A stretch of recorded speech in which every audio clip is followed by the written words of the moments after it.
Hello friends, आज के इस वीडियो में हम फ्यूचर परफेक्ट टेंस के सेंटेंस को एक्टिव से पैसिव में बनाना सीखेंगे। इस वीडियो से पहले मैंने present tense, past tense and future indefinite tense के सेंटेंस को एक्टिव से पैसिव बनाना सिखा चुका हूं, जिसका लिंक मैंने डिस्क्रिप्शन में दे भी दिया है, या फिर हमारे playlist tense active and passive को भी चेक कर सकते हैं, जहां टेंस से रिलेटेड सारे वीडियो आपको मिल जाएंगे। अब आ जाओ देखते हैं फ्यूचर परफेक्ट टेंस को, जहां हम इसे एक्टिव से पैसिव में बदलना सीखेंगे। फ्यूचर परफेक्ट टेंस के एक्टिव वॉइस का हमारा स्ट्रक्चर होगा सब्जेक्ट प्लस शैल या will plus have plus verb की थर्ड फॉर्म प्लस ऑब्जेक्ट। लेकिन आज के इस मॉडर्न इंग्लिश में शैल का यूज बंद हो चुका है। चाहे कोई भी सब्जेक्ट हो, विल का ही यूज करेंगे, जिसे मैंने ऑलरेडी आपको इन वीडियो में बता चुका हूं, जहां मैंने बेसिक लेवल से लेकर एडवांस लेवल तक के कॉन्सेप्ट क्लियर कराया है। अगर पैसिव वॉइस को अच्छी तरह से समझना चाहते हो तो फ्यूचर परफेक्ट टेंस के एक्टिव वॉइस तो आपको मालूम होने ही चाहिए, या फिर हमारे इन वीडियो को भी आप देख सकते हैं, लिंक डिस्क्रिप्शन में मिल जाएगा। आज के इस वीडियो में हम क्या क्या कवर करेंगे उस पर एक नज़र डाल लेते हैं। सबसे पहले तो हम फ्यूचर परफेक्ट टेंस के सेंटेंस को पैसिव में बनाने के 5 इंपॉर्टेंट पॉइंट देखेंगे, जिनकी हेल्प से हम एक्टिव वॉइस को पैसिव वॉइस में चेंज करते हैं। फिर उसके बाद हम देखेंगे फ्यूचर परफेक्ट टेंस के पैसिव सेंटेंस को affirmative, negative, interrogative, WH family और इन सब सेंटेंस को कैसे बनाते हैं वो भी स्ट्रक्चर और एग्जाम्पल के साथ सीखेंगे। फिर मैं आपको इन सेंटेंस को प्रैक्टिस करने का आसान सा ट्रिक बताऊंगा। एंड लास्ट में हम देखेंगे कॉम्पिटिटिव एग्जाम में किस तरह के क्वेश्चन पूछे जाते हैं, जिनका रिप्लाई भी आप विद इन 5 सेकेंड में दोगे। सो वीडियो के लास्ट तक बने रहें। Welcome back to our channel Ask English, जहां आप सीखते हो इंग्लिश, वो भी हिंदी के through. So let's start. Future perfect tense active to passive. Future perfect tense में एक्टिव वॉइस का स्ट्रक्चर होता है सब्जेक्ट प्लस शैल या will plus have plus verb की थर्ड फॉर्म प्लस ऑब्जेक्ट। ये हम सब जानते हैं, लेकिन जब इसे पैसिव वॉइस में बनाते हैं तो इसका स्ट्रक्चर चेंज हो जाता है। सब्जेक्ट प्लस शैल या will plus have plus been plus verb की third form plus by plus object.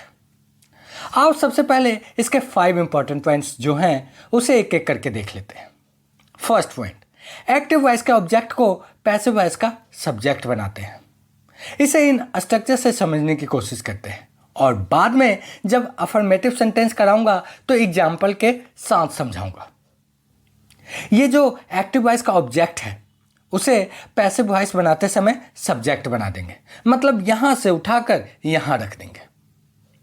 Second point, active voice के सब्जेक्ट को हम चेंज करके पैसिव वॉइस का ऑब्जेक्ट बना देते हैं, जैसा कि इस चार्ट में भी आप देख सकते हो। सब्जेक्ट को ऑब्जेक्ट में, ऑब्जेक्ट को सब्जेक्ट में चेंज किया गया है। आई को मी में, मी को आई में, वी को अस में, अस को वी में, according to situation. Next point, verb की थर्ड फॉर्म का यूज करते हैं। एक्टिव वॉइस में टेंस के अकॉर्डिंग वर्ब चेंज हो जाता था, बट पैसिव वॉइस में कोई भी टेंस हो, वर्ब की थर्ड फॉर्म का ही यूज करते हैं।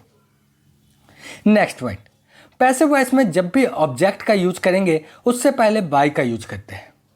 And last point, future perfect tense में हेल्पिंग वर्ब शैल या विल का यूज करेंगे, और ठीक उसके बाद बीन का यूज करेंगे।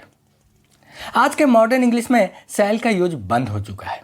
कोई भी सब्जेक्ट हो, विल का ही यूज करेंगे। ये थे हमारे 5 इंपॉर्टेंट पॉइंट्स, जिसका स्क्रीनशॉट आप ले लो, जिससे कि आप इसे याद कर सको। अब आ जाओ देखते हैं 6 टाइप्स के सेंटेंस को एक एक करके, वो भी स्ट्रक्चर और एग्जाम्पल के साथ। फर्स्ट हमारा अफर्मेटिव सेंटेंस है, जिसका हमारा एक्टिव वॉइस का स्ट्रक्चर होता है सब्जेक्ट प्लस शैल या will plus have plus verb की थर्ड फॉर्म प्लस ऑब्जेक्ट। और पैसिव वॉइस का स्ट्रक्चर होगा सब्जेक्ट प्लस शैल या will plus have plus been plus verb की third form plus by plus object. अब इसे example से समझते हैं कि किसी सेंटेंस को एक्टिव से पैसिव में कैसे चेंज करते हैं। मेरी माँ खाना बना चुकी होगी। My mother will have cook the food. यह हमारा एक्टिव वॉइस का सेंटेंस है। जब इसे हम पैसिव में चेंज करेंगे तो जो हमने अभी अभी 5 इंपॉर्टेंट पॉइंट्स पढ़ा उसे ध्यान में रखना है। हमारा फर्स्ट पॉइंट था एक्टिव वॉइस के ऑब्जेक्ट को पैसिव वॉइस का सब्जेक्ट में चेंज करेंगे। यहाँ पर एक्टिव वॉइस का ऑब्जेक्ट हमारा फूड है। फिर उसके बाद हेल्पिंग वर्ब विल ले लेंगे। उसके बाद हैव का यूज करेंगे। फिर पैसिव वॉइस में बीन का यूज करते हैं, जैसा कि आप स्ट्रक्चर में भी देख सकते हो। फिर वर्ब की थर्ड फॉर्म का यूज करेंगे। यहाँ पर वर्ब हमारा कुक है, इसीलिए कुक का थर्ड फॉर्म कुक्ड हो जाएगा। और उसके बाद ऑब्जेक्ट से पहले बाय का यूज करेंगे। एंड लास्ट में एक्टिव वॉइस के सब्जेक्ट को पैसिव वॉइस का ऑब्जेक्ट बना देंगे, जैसा कि यहाँ पर एक्टिव वॉइस का सब्जेक्ट माई मदर है, जो कि पैसिव वॉइस का ऑब्जेक्ट बन जाएगा। The food will have been cooked by my mother. खाना मेरी माँ के द्वारा बनाया जा चुका होगा। एक और एग्जाम्पल देखो। हम कल तक यह कार्य कर चुके होंगे। We will have done this work till tomorrow. अब आ जाओ इसे पैसिव में चेंज करेंगे तो दिस वर्क हमारा सब्जेक्ट बन जाएगा एंड हेल्पिंग वर्ब विल का यूज करेंगे और फिर हैव लगा देंगे। उसके बाद फ्यूचर परफेक्ट टेंस के सेंटेंस में बीन का यूज करते हैं। फिर डू का वर्ब की थर्ड फॉर्म डन लेंगे और लास्ट में ऑब्जेक्ट से पहले बाय लगा देंगे और एक्टिव वॉइस के सब्जेक्ट को हम पैसिव वॉइस का ऑब्जेक्ट बना देंगे। वी को अस में चेंज कर देंगे। बाकी अदर वर्ड को लास्ट में लिख लेंगे, जैसा कि यहां पर टिल टुमारो है। This work will have been done by us till tomorrow. यह कार्य हमारे द्वारा कल तक किया जा चुका होगा। एक और एग्जाम्पल देखो। तुम पत्र लिख चुके होगे। You will have written a letter. अब इसे आप आसानी से एक्टिव से पैसिव में कर लो। A letter will have been written by you. पत्र तुम्हारे द्वारा लिखा जा चुका होगा। ये थे हमारे अफर्मेटिव सेंटेंस, जिनको एक्टिव से पैसिव चेंज करते समय इन 5 पॉइंट्स को ध्यान में रखना पड़ता है, जिनसे कि गलती होने के चांस कम हो जाते हैं। अब आ जाओ देखते हैं नेगेटिव सेंटेंस, जिसका स्ट्रक्चर होगा सब्जेक्ट प्लस शैल या will plus not plus have plus been plus verb की third form plus by plus object. Shall not और विल नॉट का शॉर्ट फॉर्म भी आप यूज कर सकते हैं। इसका कॉन्ट्रैक्शन होता है सेंट और ऑन्ट। इस स्ट्रक्चर में आप देखोगे केवल एक चेंजिंग है, हेल्पिंग वर्ब के बाद नॉट लगाना है। अगर आपने इससे पहले अफर्मेटिव सेंटेंस को समझ लिया है तो इसे समझने में आपको कोई प्रॉब्लम नहीं होगा। एग्जाम्पल, खाना मेरी माँ के द्वारा नहीं बनाया जा चुका होगा। The food will not have been cooked by my mother. यहां पर केवल एक चेंजिंग है, हेल्पिंग वर्ब के बाद नॉट का यूज करेंगे। बाकी सारा सेंटेंस सेम है, अफर्मेटिव सेंटेंस जैसा। एक और एग्जाम्पल देखो। यह कार्य हमारे द्वारा कल तक नहीं किया जा चुका होगा। This work will not have been done by us till tomorrow. देखा आपने, स्ट्रक्चर पर फिट करते जाओ, सेंटेंस सही बनते जाएंगे।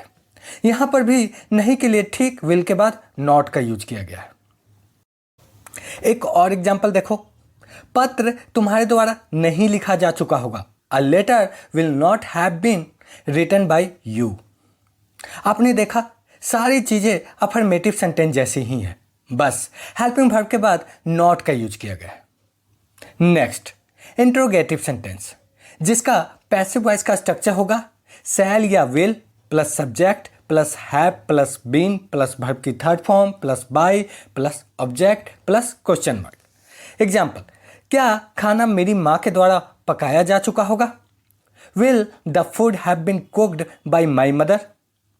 इंट्रोगेटिव सेंटेंस में हेल्पिंग वर्ब को बाहर रखते हैं, इसीलिए यहाँ पर विल या शैल हमारा स्टार्टिंग में होगा। बाकी सारा स्ट्रक्चर पहले जैसा ही है। अगर इसे डिटेल में जानना चाहते हो तो फ्यूचर परफेक्ट टेंस के बेसिक वाले वीडियो को एक बार जरूर देखना, लिंक डिस्क्रिप्शन में मिल जाएगा। और यहाँ मैं मान के चल रहा हूँ एक्टिव वॉइस के सारे कॉन्सेप्ट आपको क्लियर हैं, इसीलिए तो आप एक्टिव से पैसिव वॉइस बनाना सीख रहे हैं। अगर एक्टिव वॉइस क्लियर नहीं है तो पहले इस वीडियो को देख लें। आओ एक और एग्जाम्पल से समझते हैं। क्या यह कार्य हमारे द्वारा कल तक किया जा चुका होगा? Will this work have been done by us till tomorrow? Helping verb को उठाया और बाहर स्टार्टिंग में रख दिया, बाकी सारा सेंटेंस वैसे का वैसा ही रहेगा। क्या पत्र तुम्हारे द्वारा लिखा जा चुका होगा? Will a letter have been written by you? ये थे हमारे इंट्रोगेटिव सेंटेंस। अब देखते हैं इंट्रोगेटिव प्लस निगेटिव सेंटेंस, जिसका पैसिव वॉइस का स्ट्रक्चर होगा शैल या will plus subject plus not plus have plus been plus verb की third form plus by plus object plus question mark. क्या खाना मेरी माँ द्वारा नहीं पकाया जा चुका होगा? Will the food not have been cooked by my mother? इसका स्ट्रक्चर बिल्कुल सेम इंट्रोगेटिव सेंटेंस के जैसा ही है, केवल नहीं के लिए नॉट का यूज किया गया है, जो कि ठीक सब्जेक्ट के बाद होगा।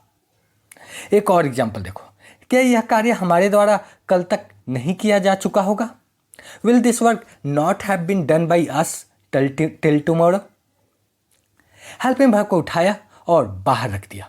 बस स्ट्रक्चर का खेल है। स्ट्रक्चर दिमाग में है तो आप 100% करेक्ट ही बनाओगे। एक और एग्जाम्पल देखो। क्या पत्र तुम्हारे द्वारा नहीं लिखा जा चुका होगा? Will a letter not have been written by you? अब आ जाओ देखते हैं WH फैमिली सेंटेंस, जिसके पैसिव वॉइस का स्ट्रक्चर होगा WH वर्ड प्लस शैल या will plus subject plus have plus been plus verb की third form plus by plus object plus question mark. यहाँ पर WH वर्ड से मतलब है what, when, where, why, who, how etcetera से। Example, खाना मेरी माँ द्वारा क्यों पकाया जा चुका होगा? Why will the food have been cooked by my mother? यहाँ पर क्यों हमारा प्रश्नवाचक शब्द है, जिसके लिए वाई का यूज किया गया है। फिर सब्जेक्ट द फूड लेंगे और उसके बाद हैव का यूज करेंगे और स्ट्रक्चर के अनुसार बिन लगा देंगे। फिर कुक का वर्ब की थर्ड फॉर्म कुक्ड लेंगे और फिर बाई का यूज करेंगे और लास्ट में ऑब्जेक्ट माई मदर लगा देंगे। Why will the food have been cooked by my mother? एक और एग्जाम्पल देखो। यह कार्य हमारे द्वारा कल तक क्यों किया जा चुका होगा? Why will the work have been done by us till tomorrow? बस स्ट्रक्चर को ध्यान में रखो, सेंटेंस सही बनते जाएंगे। एक और एग्जाम्पल, पत्र तुम्हारे द्वारा क्यों लिखा जा चुका होगा? Why will a letter have been written by you? अब लास्ट सेंटेंस हमारा WH family plus negative sentence है, जिसका स्ट्रक्चर होगा WH वर्ड प्लस शैल या will plus subject plus have plus been plus verb की third form plus by plus object plus question mark. Example, खाना मेरी माँ द्वारा क्यों नहीं पकाया जा चुका होगा? Why will the food not have been cooked by my mother? अगर आपने इसका WH फैमिली सेंटेंस समझ लिया तो इसे समझना आपके लिए चुटकियों का खेल है। केवल सब्जेक्ट के बाद नॉट का तो यूज है। Why will the food not have been cooked by my mother? एक और एग्जाम्पल देखो। यह कार्य हमारे द्वारा कल तक क्यों नहीं किया जा चुका होगा? Why will this work not have been done by us till tomorrow? ये सब WH फैमिली सेंटेंस के जैसे ही हैं, बस नहीं के लिए सब्जेक्ट के ठीक बाद नॉट लगा देंगे। एक और एग्जाम्पल देखो। पत्र तुम्हारे द्वारा क्यों नहीं लिखा जा चुका होगा? Why will a letter not have been written by you? ये थे हमारे फ्यूचर परफेक्ट टेंस के पैसिव वॉइस के सेंटेंस। आपको अफर्मेटिव सेंटेंस पर ज़्यादा फोकस करना है। बाकी negative, interrogative, WH family sentence, ये सब सेंटेंस आप चुटकियों में बना लोगे, जैसा कि आपने देखा भी। इसे प्रैक्टिस करने का आसान तरीका है। आप किसी एक वाक्य को लो और इसे इन 6 टाइप के सेंटेंस में बना डालो। जैसे एक्टिव वॉइस का सेंटेंस होता है, उसने पिज़्ज़ा खा लिया होगा, he will have eaten a pizza. और इसका पैसिव हो जाएगा, पिज़्ज़ा उसके द्वारा खाया गया होगा। A pizza will have been eaten by him. Pizza उसके द्वारा नहीं खाया गया होगा। A pizza will not have been eaten by him. क्या पिज्ज़ा उसके द्वारा खाया गया होगा? Will a pizza have been eaten by him. क्या पिज्ज़ा उसके द्वारा नहीं खाया गया होगा? Will a pizza not have been eaten by him. Pizza उसके द्वारा क्यों खाया गया होगा? Why will a pizza have been eaten by him. Pizza उसके द्वारा क्यों नहीं खाया गया होगा? Why will a pizza not have been eaten by him. इस तरह आपकी प्रैक्टिस बहुत अच्छी हो जाएगी। मैं फिर से आपको कहूँगा, अगर आपको फ्यूचर परफेक्ट टेंस के एक्टिव वॉइस के बेसिक लेवल और एडवांस लेवल की डीप नॉलेज चाहिए तो हमारे इन वीडियो को एक बार जरूर देखना। लिंक डिस्क्रिप्शन में मिल जाएगा, या फिर हमारे प्लेलिस्ट इंग्लिश सीखो 0 से को भी चेक कर सकते हैं। अब आ जाओ देखते हैं कॉम्पिटिटिव एग्जाम में पूछे गए क्वेश्चन, जिसे आप बहुत ही आसानी से सॉल्व कर दोगे। ये जो क्वेश्चन है इनका आंसर आप कमेंट करो। आपके हर कमेंट का हम रिप्लाई करते हैं, चाहे आंसर सही हो या गलत। नेक्स्ट वीडियो हमारा पैसिव वॉइस के उन टेंस के बारे में होगा जिनका पैसिव नहीं बनता है। Present perfect continuous tense, past perfect continuous tense, future continuous tense, future perfect continuous tense. लेकिन बहुत सारे इंग्लिश के टीचर का मानना है कि इसका पैसिव बन सकता है, तो इसीलिए मैंने इस हाँ ना के उलझन में मैंने इन्हें भी एक्टिव टू पैसिव बनाना सिखा रहा। लेकिन उससे पहले इन टेंस के एक्टिव वॉइस के बेसिक वाले वीडियो को एक बार जरूर देख लेना। लिंक डिस्क्रिप्शन में मिल जाएगा।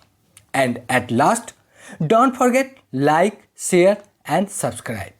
Thanks for watching Ask English.